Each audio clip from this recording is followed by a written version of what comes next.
Le savoir-faire, c'est le quotidien des sections artistiques et hôtelières du lycée provincial d'enseignement technique du Hainaut à Saint-Guilain.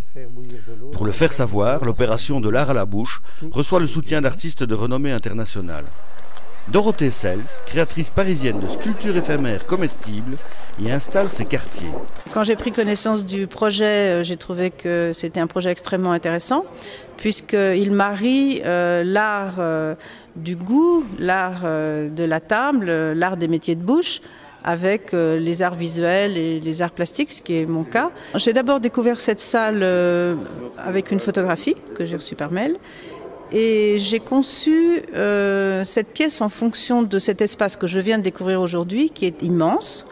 Et j'avais déjà imaginé d'utiliser les colonnes de manière à ce qu'on les voit quand même, mais de les entourer, de les habiller, si vous voulez, avec quelque chose. Et ce quelque chose, ça va être des sortes de gribouillis dans l'espace. Une opération qui implique une participation de tous. Nous avons demandé à chaque professeur de remettre des projets. Ces projets seront menés à bien sous leur direction, avec des élèves qui soient du premier degré, du deuxième degré, qui soient artistiques, hôteliers, boulangers. Nous étions hier à Paris pour avoir encore des petites idées, des nouvelles idées en tout cas. Et donc voilà, tous les élèves seront évidemment présents le 5-6 mai. On compte sur eux, on les a vus.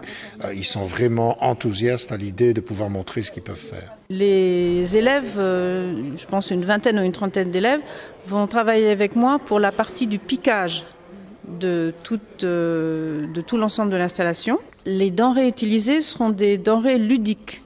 Donc il s'agira de confiserie fantaisie. Une aventure qui s'étend bien au-delà de l'enceinte scolaire. Nous avions besoin évidemment de l'expertise, notamment du BPS 22, pour pouvoir, c'est eux d'ailleurs qui nous ont permis de rencontrer Dorothée Sels aujourd'hui. Et même si au départ on ne comprenait pas bien ce qu'on allait faire, aujourd'hui on est sur le terrain, on se rend compte, ça va être génial, quoi. On expose dans une école et pas dans un musée, donc il y a parfois des œuvres d'art qui demandent des conditions de conservation, des conditions d'exposition bien précises.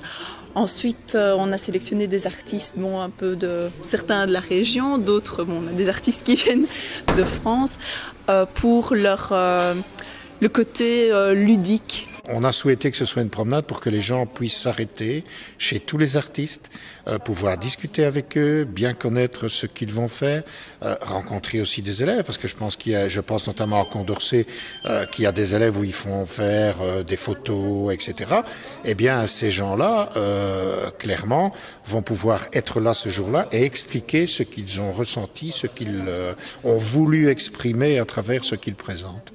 À déguster les 5 et 6 mai prochains.